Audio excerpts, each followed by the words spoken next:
Hey everyone, welcome back to Declassified. I'm so excited for today's episode and genuinely just excited in general because I'm behind the camera again. I've got this light in front of me and I'm feeling so much better from my kidney infection. I'm all healed. We're through the antibiotic and I'm just feeling so grateful and so much better. And it was really probably needed. It forced me to pump the brakes for about a couple weeks before I finally just healed. It really took me 10 days before I felt probably back to normal, but here we are. And I'm excited to shoot this episode. I've had a busy week, but it's been good. My start to the year has been fairly slow, which has been nice, but it's starting to ramp back up. This weekend, my husband and I are going to Dallas because I'm photographing a wedding in Dallas. And I'm so excited for that because I love Dallas and we're just going to make a weekend of it. And of course, photograph the wedding. And it's going to be good. I'm happy to get back in the swing of things. And, this little sickness that I had, I shouldn't call it a little sickness. It was a kidney infection. Those are actually pretty serious, but it forced me to pump the brakes for a little bit. And I just took that as a cue to do kind of a digital detox. So I was off social media for a couple days and it was kind of interesting because usually I'm on my stories a lot and I'm just constantly posting several stories a day. And I thought it was interesting to have like a 2 to 3 day hiatus for me. I noticed my views doubled, which I thought was really strange. It's like we're all trying to figure out the algorithm. So if you're struggling with your story views or your just engagement on your stories, maybe try to let your stories expire for 24 hours because I think there is such a thing as overusing a certain function, whether that's just posting constantly or posting reels every day. We all hear about the need to be consistent, but I do think there is such a thing as overusing something and people getting bored with a certain strategy. So for me, my story views kind of hover between 500 and 800. And after my hiatus from just not posting to my stories for a couple days, my views doubled. And I thought that was really interesting. So if you're having trouble with engagement, maybe consider just letting your stories expire every now and then, and almost like giving yourself a refresh. And also just reevaluating your content. And I know for me, like I know I have content pillars and I'm always posting about. And if you find that some of your reels are posting better than others, like there's a reason for that. So like sit down and think about your content pillars. For me, it's like intro videos, introducing who I am and some facts about me. It's educational tip videos, behind the scenes, portfolio videos that like showcase my work. And the last pillar for me is like influencer lifestyle-y type stuff, like just me in my daily life, like sharing about my personal life. And if that is something that you're struggling with, is just engagement on your posts, sit down and just go through your content pillars and then post your content pillars every week or, at least every other day, post a different one and see which one performs better, compare them to each other. And then whenever you see, what's getting the most views, what's getting the most comments, shares, likes, you can kind of start to refine your content. And, I don't know, maybe that will help. I don't know why I'm like going on a social media tangent right now because today we are talking about flash photography. I've got about 5 years under my belt using flash properly, so I feel like I'm kind of in a good position to really provide some value for you guys, and I'm so excited to talk about this topic. Plus, it's my first official photography episode. Up to this point, I've shared all about my personal life. We talked about like mindset and self-development, and we've talked about, we talked with some amazing guests. But today, I'm really looking forward to chatting about my craft, my love for photography, and my love for just lighting. One of my most frequently asked questions is, how do I light my photos? How do I use flash during wedding receptions? And if you follow me on Instagram, you've probably seen my work. I love natural light, but I also thrive in bad lighting situations because I've taken the time to learn.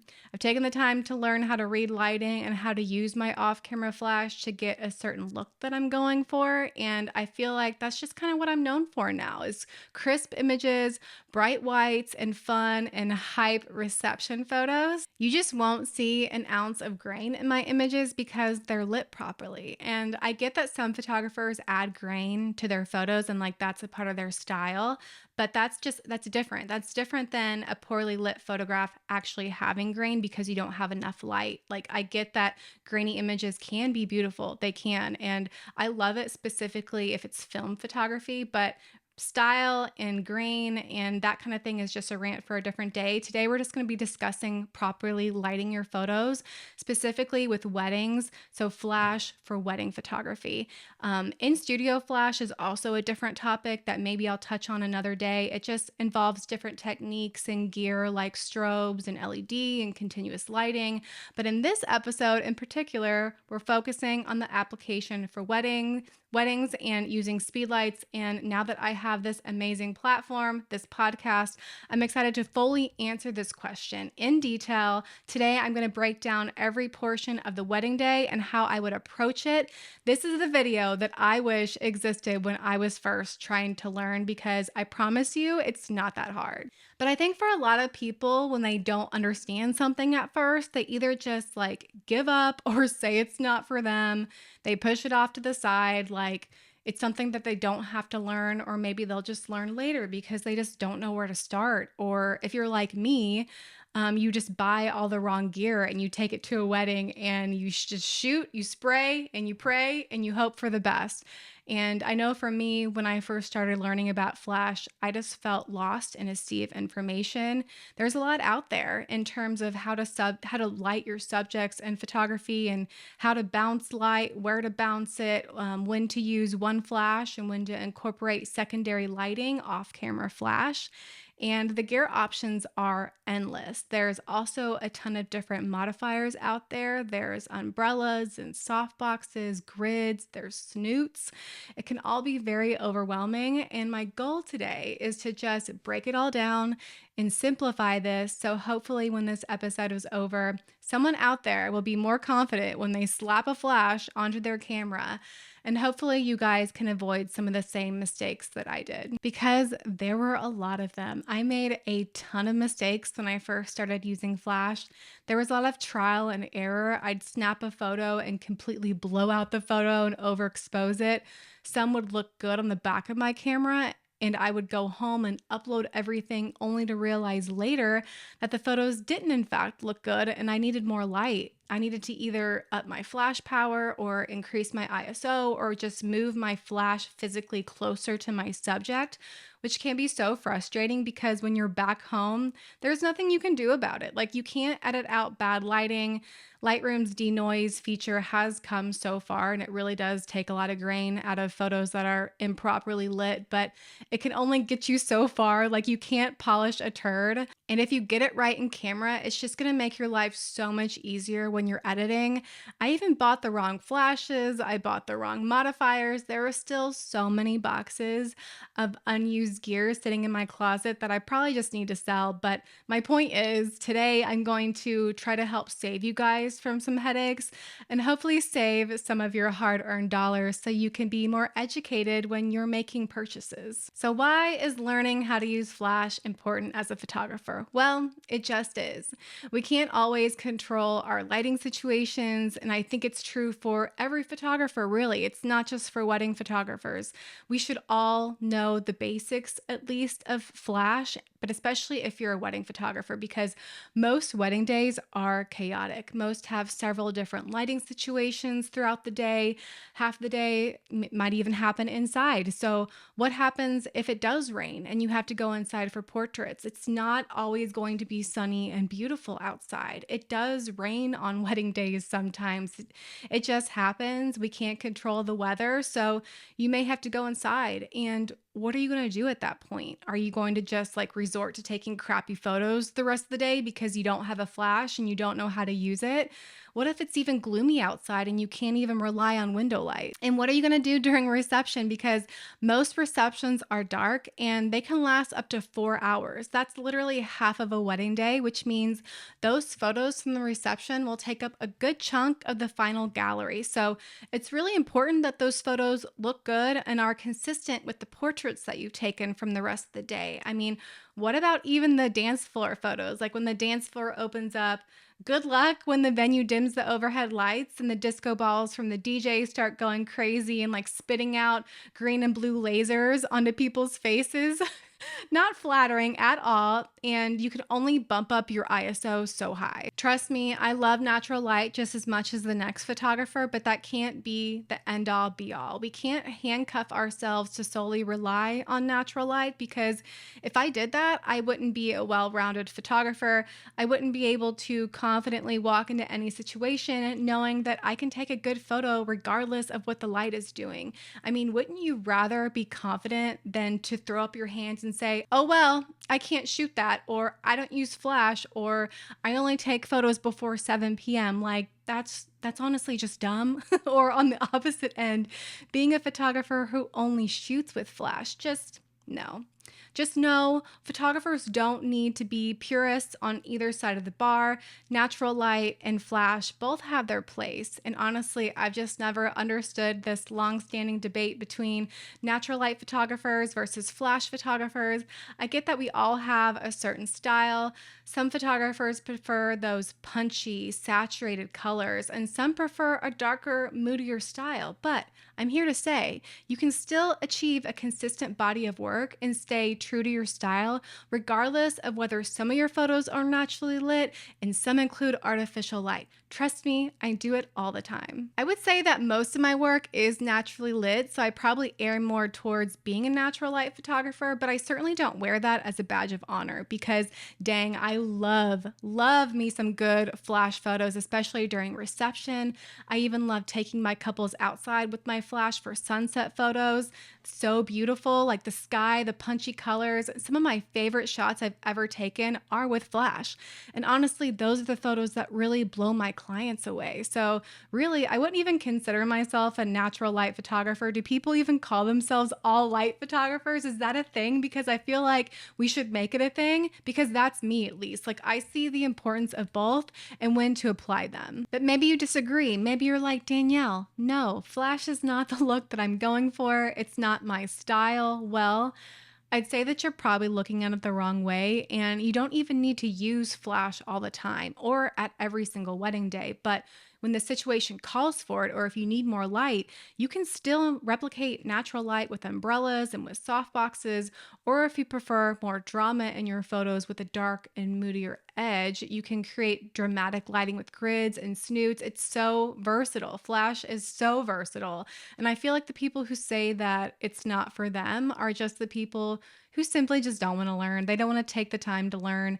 Flash just simply is not going to change your style. If anything, it's just going to elevate your work. Or maybe you're like, no, D, it's not for me. I just photograph families during golden hour and I can shoot anything at 8,000 ISO. First off, no, you can't.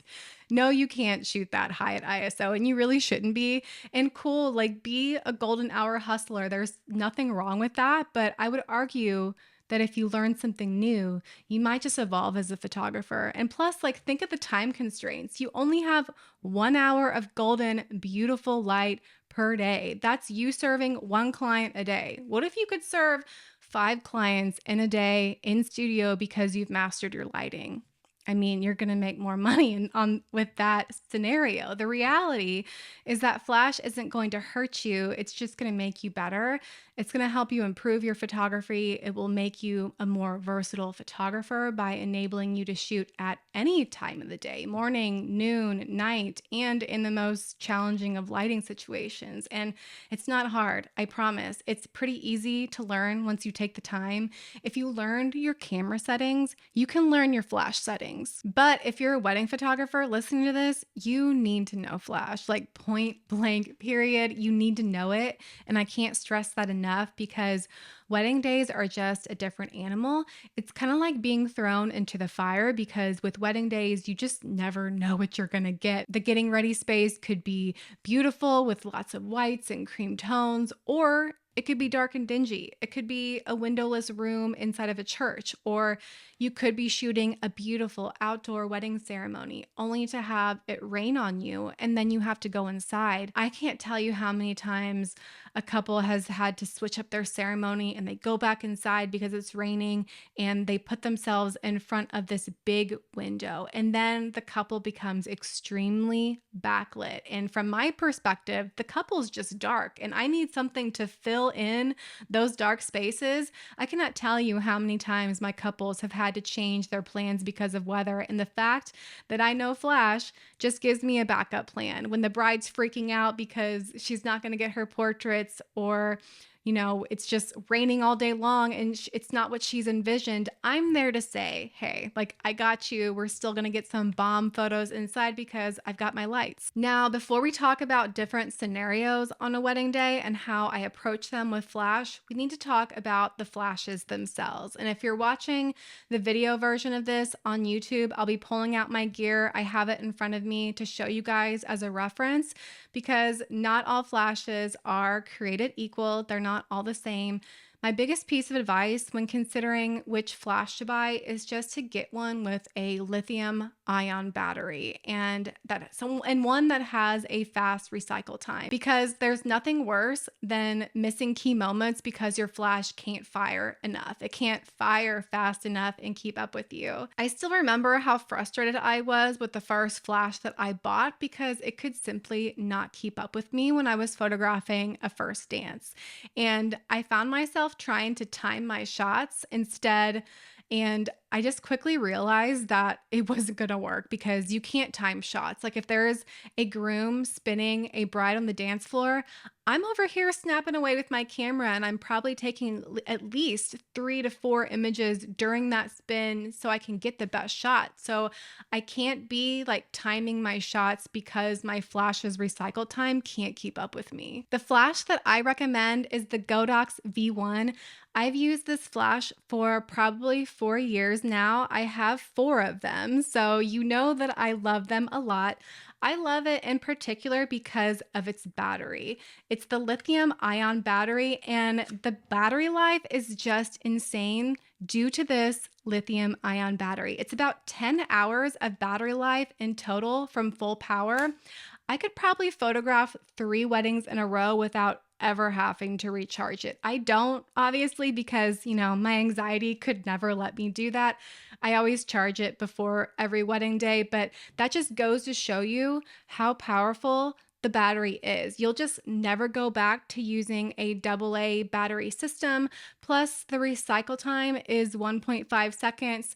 The first flash that I ever purchased was Young Nuo, and no shade on Young Nuo, but this just didn't work out because the flash recycle time on this guy is 3 seconds. And that's pretty slow in the flash world. And it takes alkaline batteries as well. So they need to be switched out every hour and a half or so. So the Godox is just night and day. And I can't even compare my old one simply because it can't keep up with me. The Godox V1, if you have the budget, I highly recommend this flash. Another reason I love this flash is that it's durable. You simply don't want to be lugging around strobe lights to a wedding. They're just way too heavy. They're way too fragile. You really need a piece of equipment that can run and gun with you on a wedding day and just take all the hits that it gets thrown at it.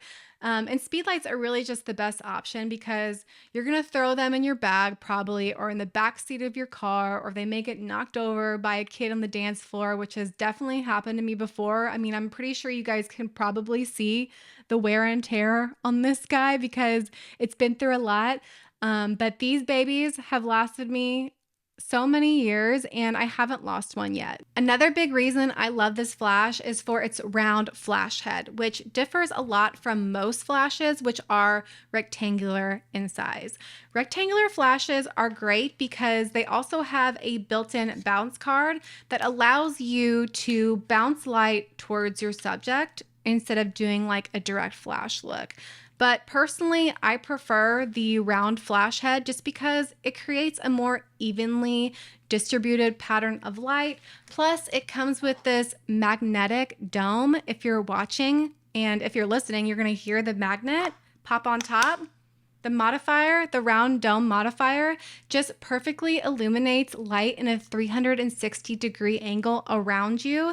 And for me, that just looks so much more natural on my subjects. It's also really easy to take on and off, and it's small, it's sleek. I feel like it looks good, it looks professional.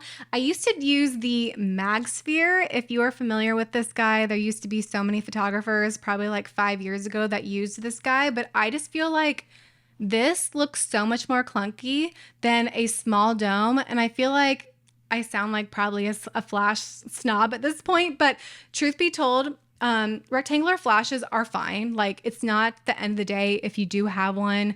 It's not the end of the world. I've just found for me, I prefer the way the Godox emits light more naturally. But if you have a rectangular flash head, like, don't break the bank and go buy a Godox just because you feel like you need the round head. Like, you can still get away with a rectangular flash with a modifier on it, or just simply using the bounce card. All flashes typically work the same anyways, and they all have the same type of settings. What's more important than the shape is really the fact that you're using a lithium ion battery. Most flashes have 3 modes: manual, multi, and TTL. You don't need to know what multi is. It's for when you want to take multiple exposures in a row, which I've never used in my life. You'll hear a lot of people now talk about TTL though. TTL is very popular, especially for newer photographers who are just getting into flash, but it's basically the auto mode of your flash where you're letting the flash make the decision for you. And personally, I've just always been a proponent for working in manual mode. So I'm going to sit here and I'm going to tell you, don't use TTL. If you mastered using your camera in manual mode, I promise you, just bite the bullet and start using your flash in manual mode as well, because you're going to have more say over it. And you should be using your camera in manual mode. You should be doing the same with your flash, because whenever you use TTL, you're just letting your flash do the guesswork for you, which means the flash settings are going to be changing constantly. They're going to be all over the place. And when you think about editing and inconsistent light, that's just going to make for an editing nightmare. But if you use manual mode, for instance, in a reception where the light is pretty much controlled, you can just set it and forget it most of the time. Like, flash settings are not that hard. You can just set it, walk away, and have those settings for the rest of the night. And then the light in your photos will be consistent when you go back home and you start editing. And that's just going to make your editing life easier. So just force yourself to use manual from the start. There's really not even that many settings to worry about in the first place, and the setup is pretty simple. I use my flashes 3 different ways, so we're gonna break that down. The first way I use my flash is simply just on my camera, hooked up to my hot shoe. This one flash setup is really for the getting ready portion of the day.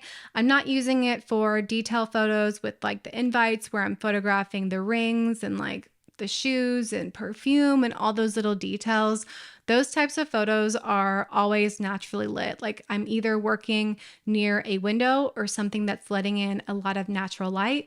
But for the most part, I'm using this one flash setup when the bride and the bridesmaids are getting their hair and makeup done. And sometimes I'll use it for when the bride is putting on her wedding dress, that cute little moment with mom or a loved one. I don't always use flash for those getting ready shots, but some venues, they call for it just because you need like an extra bit of pop. But some venues can have a really beautiful getting ready space that's letting in a lot of natural light. So you're not always going to want to need it. But If you do, you know that you can use this one flash setup. So the job of this flash is to really just bounce off of a surface. We're not using any secondary lighting. This is our only light source. So we're going to use this flash to bounce off of a surface, whether that's a ceiling or a wall. I'm never directing it straight towards my subject.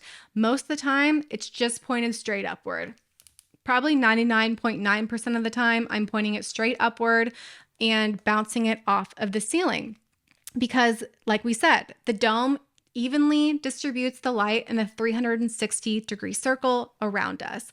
If I ever want to move the flash, it's when I want the flash to be a little bit more softer on my subject. So in that instance, I would just tilt it backwards to maybe bounce off the wall behind me.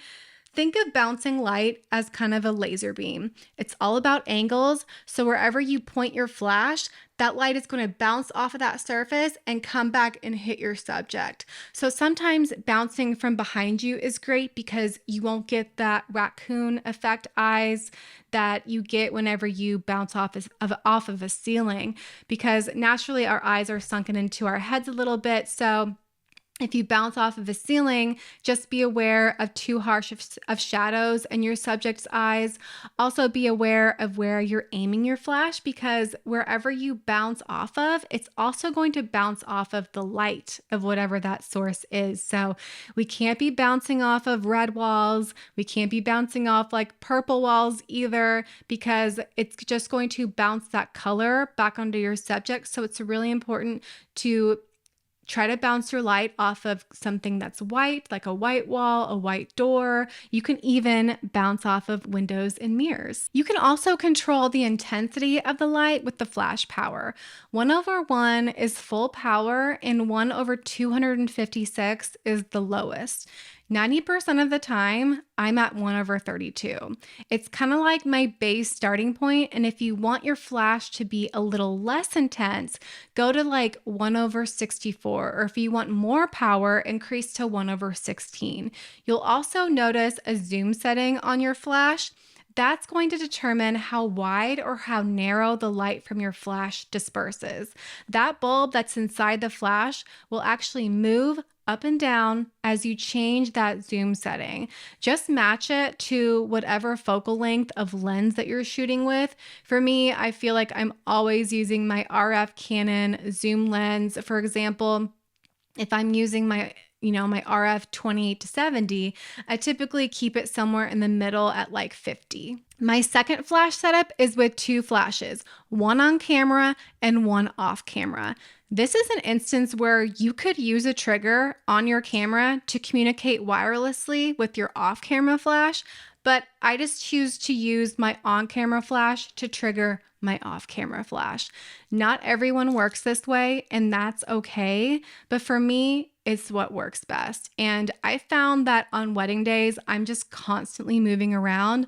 I'm in the reception, taking photos of the details. I'm running past guests to go to the bathroom really quick. And I can't tell you how many times I've had a guest or a family member stop me and ask me for a photo, and I've literally just stepped out of the reception space where all my lights are set up. And of course, I want to take that photo. I'm never going to say no to anybody that wants to take a photo, but if I don't have my on-camera flash, I'm literally missing a moment, or I'm making them wait while I go grab a piece of gear, and it just disrupts the whole flow of the day. And in my opinion, it's just not for me. The flash acting as my trigger is also my backup light if I need it. To sync your flashes, you need to set up one flash as your master. I always keep a white rubber band around my masters so I can easily tell them apart. So first we need to set up the receiver.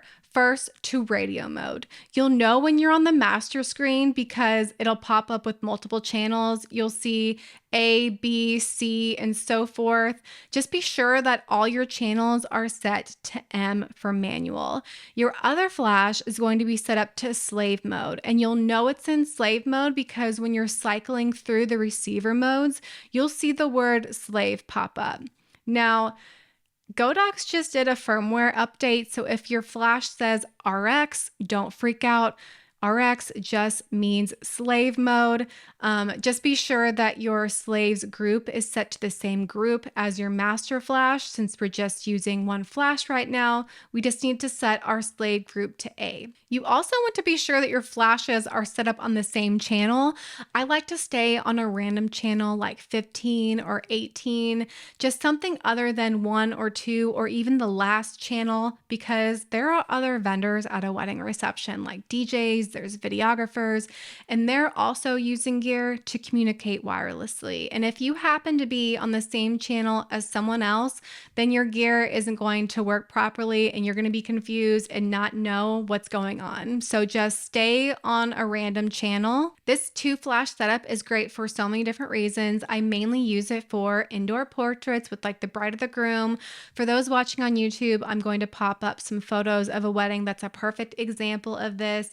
It rained so much on this wedding day for most of the day, which is so sad, but it did end up clearing right before sunset. But we did end up taking a significant portion of the day, taking some photos inside, and I just love the way these turned out because even though we're inside and they're artificially lit, the light is still soft, mimicking natural light. And that wouldn't have been able to be achieved without my off-camera flash, which was pointing directly at the ceiling.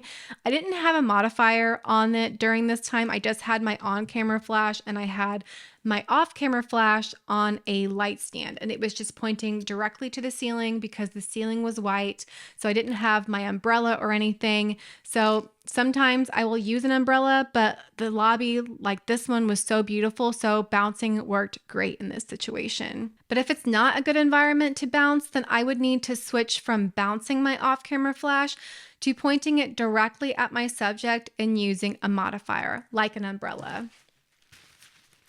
Here's my umbrella. I love this guy.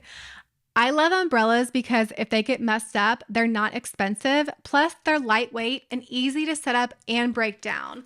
I wouldn't really recommend softboxes, but I guess you could use one if you wanted to. But for wedding days, I just feel like umbrellas make the most sense because they're durable, they're inexpensive if they get messed up, and they're really easy to break up and to break down. This setup is also great for cake cuttings. These are some of my favorites from the last wedding I shot this past March. In these photos, my light stand is holding my off-camera flash, and it's about 2 to 3 feet away from me, pointed directly at my couple with an umbrella on it. I wish my raw data gave me the flash settings for these photos, but it doesn't. Like it gives you the camera settings, but for some reason they don't give you flash settings. But I'm pretty sure that my flash power was at 1/32 with these. The third and final way I use my flashes is for weddings during receptions.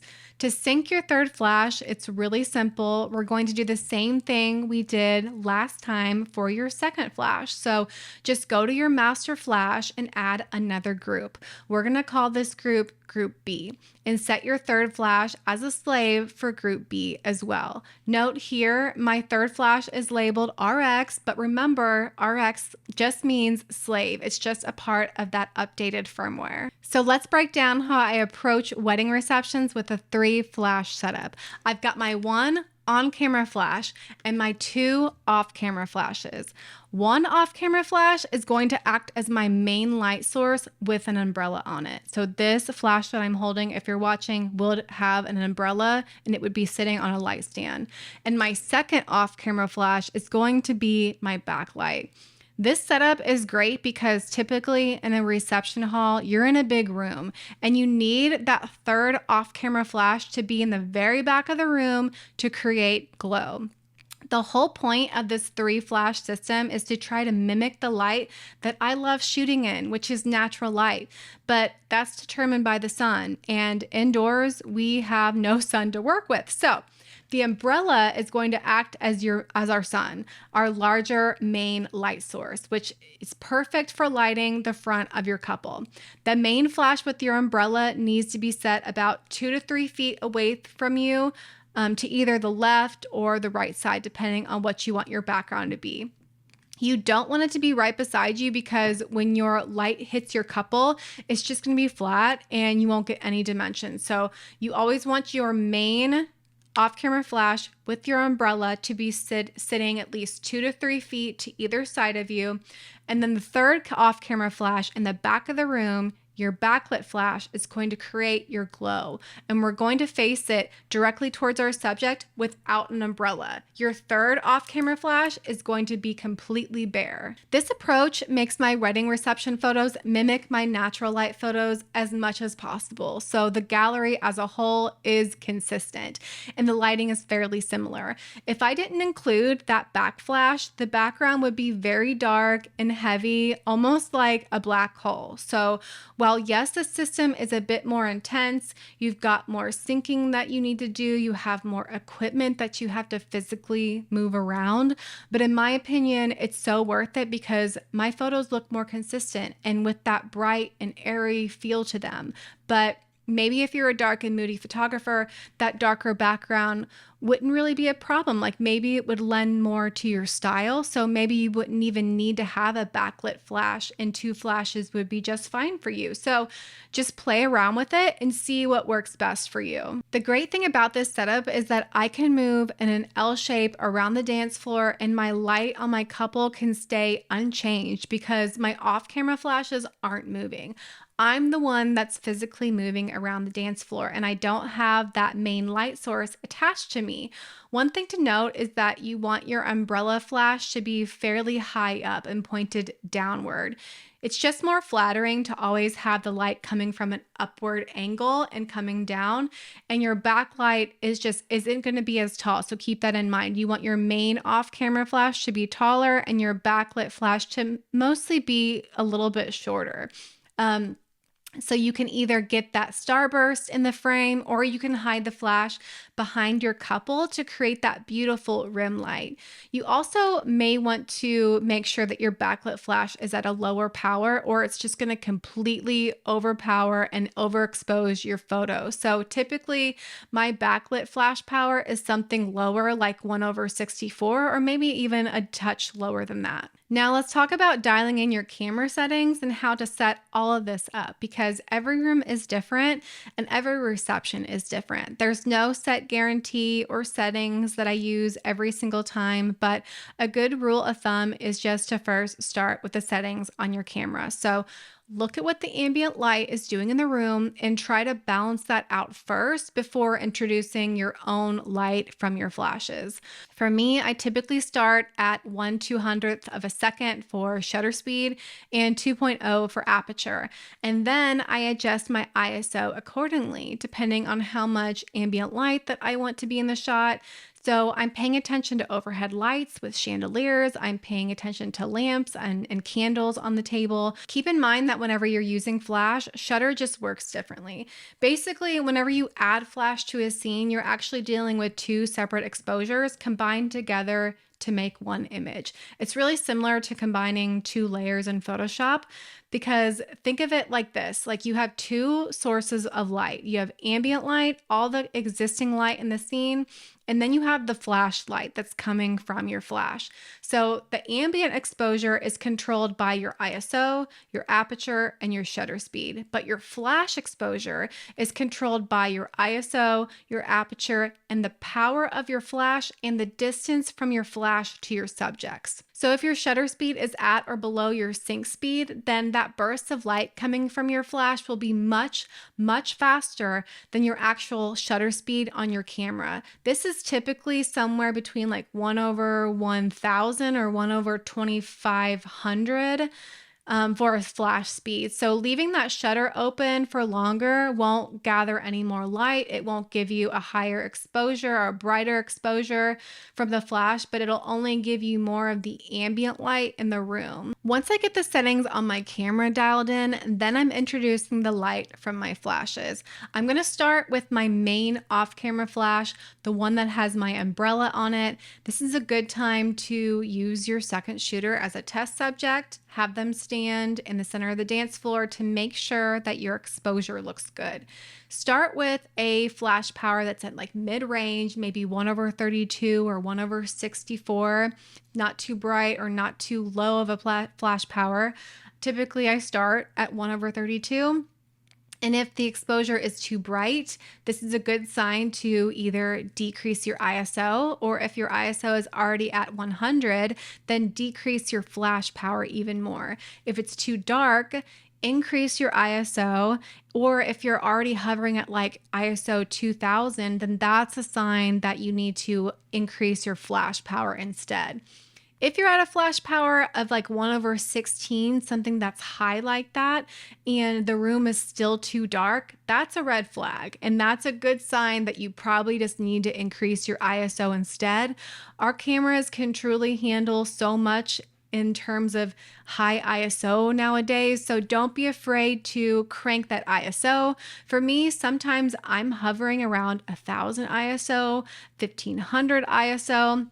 I typically never go on above 3000 ISO. And then when all those settings are squared away, then you can add in your backlit flash and make sure that that's doing what it's supposed to be doing and it's not overpowering the background and overexposing it even. So start with your backlit flash at also a low power and make sure that it's not just, like I said, overpowering your photo. This setup not only works for first dances with the bride and the groom, but it also works with other special dances like parent dances, obviously. It can even work for toasts and speeches. The same principle applies. Just face your umbrella towards whatever your subject is or wherever they're standing. It can even work for cake cutting unless the cake is in like a tight corner and you can't like have a space to put your back flash, then just focus on your main off-camera flash with your umbrella. Or if your cake cutting is in a different room, then you would have to change your approach. And this is where I would, like I said, just use that 2-flash system we discussed earlier. But in general, this is how I use my flashes at every wedding reception the majority of the time. Things change when the dance floor opens and lights get turned down, the DJ lights start going crazy, there's disco balls everywhere. When this happens, it's my cue to switch things up. I'm taking down my umbrellas because I no longer need that light to be diffused over a large surface area anymore. It's not my main source light anymore. Instead, I'm using my 2 off-camera flashes completely bare, and I'm going to point them directly at the dance floor on opposite sides of the dance floor. Be sure to not crowd the dance floor with your flashes though. You still want some distance because those off-camera flashes now are just acting as fill light in the background. And my main off-camera flash that's on my camera, that becomes my main lighting source because naturally when I'm photographing a dance floor, I'm in the thick of it and everybody's going crazy. There's like dance circles that I might be in the center of, and I'm just so much closer to my subjects. So the light from my on-camera flash doesn't have to travel as much distance to hit my subjects. And it's very rare that I'm ever on a dance floor with a 70 millimeter focal length. I'm usually using a 24 millimeter or a 35 millimeter. And my on-camera flash is plenty to light my subjects because I'm right next to them. So that becomes my main light source and it's pointed straight up. I'm not pointing it directly at my clients like a direct flash. Some photographers might like that look. I don't. So it's pointed straight up and I'm using my dome diffuser on top. And that's how I approach wedding days with my flashes. I really hope that if you feel overwhelmed by off-camera flash and it's intimidating or you feel like it's hard to learn, I hope that this episode helped you and that you feel equipped with some new knowledge and maybe even some new inspiration to go out there and master this for yourself. I know it's more settings that you have to learn and keep track of, but I promise you it's worth it. It's going to make you better. And once you take the time to learn it, I promise it'll stick and you'll be able to adjust your flashes out of instinct, just like you do your own camera. And the more you practice and experiment, the more you'll gain confidence. When I first started, I used to take my dog outside and take sunset photos of him just so I could learn. The power is truly in your hands, and just know like you might snap some crappy photos and that's okay. Like get the crappy photos out of your system and you're going to start to get better. We all have to start somewhere and eventually you're going to get better. I want to leave you guys with a few pieces of advice before we wrap up because These are things that I wish somebody would have told me before I started my flash journey. And it's not something that a lot of people talk about, or I feel like they don't talk about. So I'm just going to give you guys a few pieces of advice before we wrap this thing up. Number one, you can't crowdsource settings. And as much as I tried to include some of these settings for you guys to jump off of in this episode, it's really hard to do that because we all have different styles. And not only that, we work in different locations. Every reception room is different. Every getting ready room is different.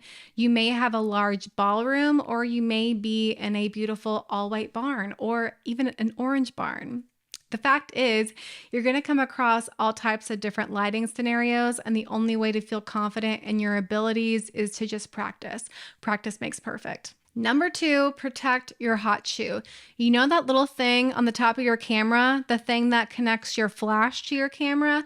Well, that's your hot shoe. And if you break it, it's freaking expensive, like more expensive than you think it's going to be. Trust me, I had a friend who had to send in her camera, and I was floored by how much it cost her to get that fixed. So just be really careful every time you put on your flash or you take it off. Don't manhandle it or shake it back and forth. The same goes for the hot shoe on your flash. You should always be using something to protect them both, or I promise you it's going to cost you. Number three is communicate with your DJ within the first 10 to 15 minutes of getting on site at a reception venue. There's nothing worse than a DJ who starts a main event without making sure the photographer is present. It's rare, but it does happen. Most DJs are professional and they will go out of their way to connect with a photographer, but you just don't want to take that chance of missing like an entrance or a cake cutting. Or this happened to me. One time I was photographing a first dance and there was a band instead of a DJ. And this should have been my first cue to just make the connection with them. But I was so busy setting up other things because the day was running late and I had to get my lights up and I had to get reception details. So it slipped my mind. And the first dance started, and they turned on disco lights in the middle of my couples dance because I thought it would be cool. And my heart just immediately sank as I began watching these beams of like red and green and blue lights like cover my couple. And I just had to watch in horror because there was no way that I could make it up onto the stage. The band was sitting on a stage that had, the stairs to get to the stage was on the other side of the dance floor, and I couldn't get over there because there were guest tables, and it would be a scene if I like tried to hurry over there. So I was just screwed. So learn from my mistakes and always talk to a DJ or a band and let them know that if they have any party lights or anything that they want to turn on, it has to be done like after all the main events, like when open floor dancing begins. Number four, turn off your flash beep.